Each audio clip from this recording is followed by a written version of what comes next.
Alright guys, Ranger Sorcerer solo on a mode series here.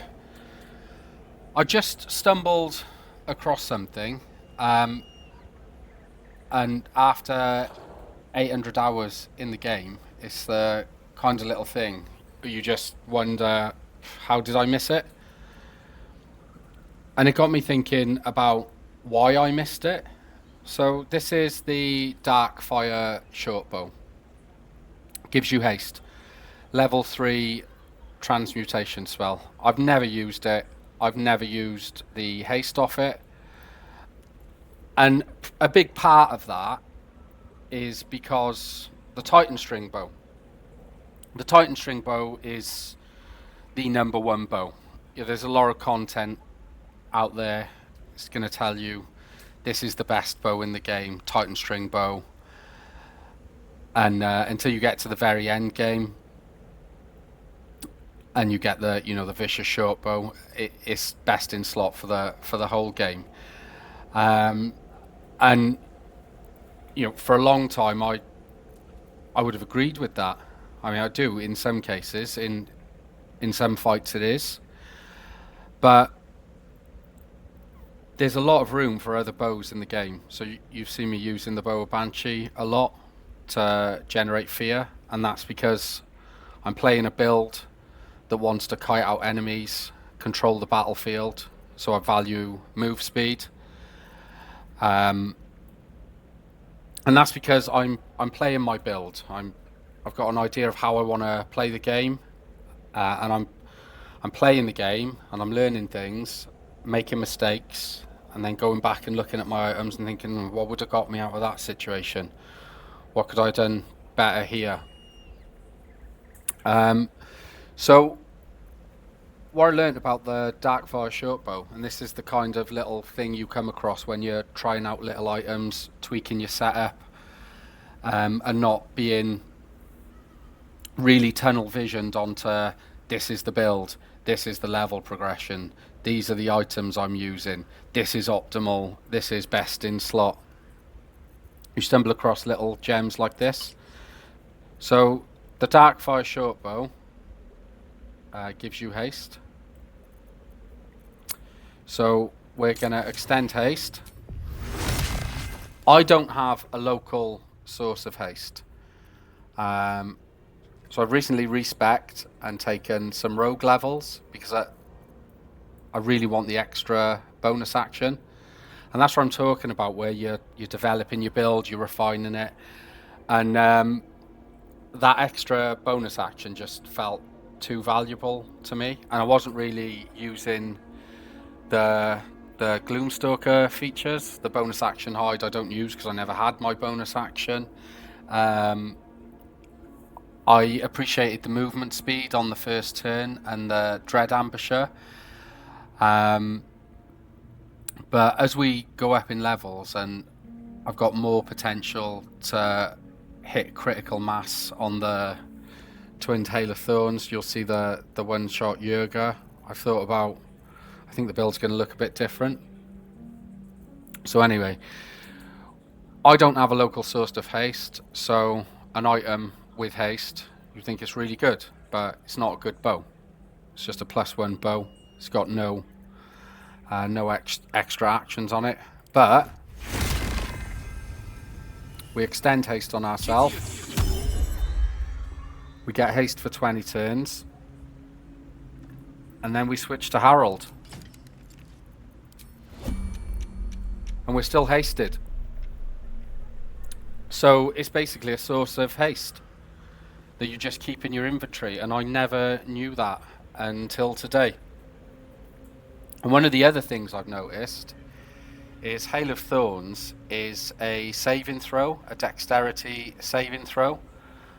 And if you watch the Yurga one shot, I critical missed my arrow of many targets. So the idea was to build acuity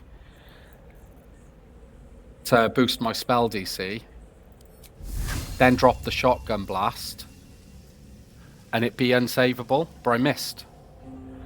So I didn't have the arcane acuity. So that's why we've now got Herald. which is a heavy crossbow. Again, I've never used it, but it can cause baned, which is a minus 1d4 on saving throws, and it targets charisma as well, which it's not a commonly resisted save. Not a lot of the enemies you're fighting have high charisma. So I've gone from Titan Strings best in slot to, wow, I really like playing with Bow of the Banshee because I like the Frightened. But then I was like, I'm missing. Enemies are saving against my Hail of Thorns. Maybe baning them and debuffing their saves will help me. And then we've got local haste from the Darkfire Shortbow as well. And I'll give you another example of playing around with items. So along the top here, we'd have what, if I just find the Strange Conduit Ring. And Venomous Gale. No, sorry, Broodmother's Revenge.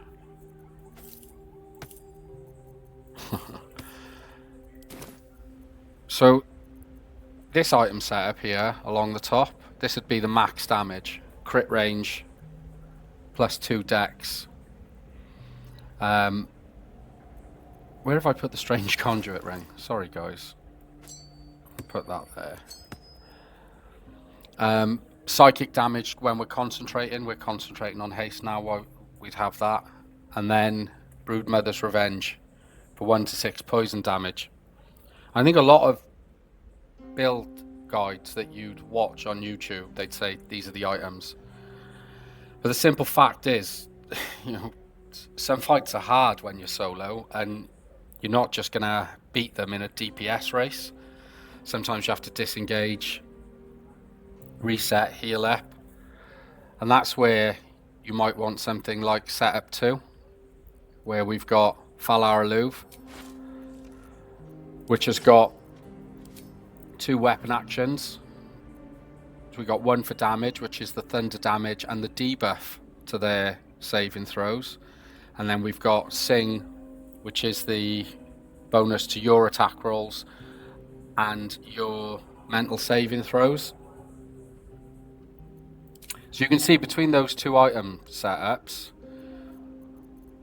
we've got Valar Aloof there, which I've maybe undervalued, underslept on for the flexibility it gives my build.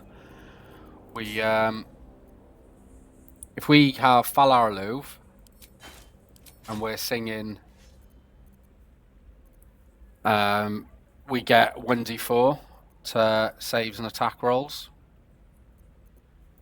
And then if we've got the Whispering Promise and we've healed, we get another 1d4 to saves and attack rolls.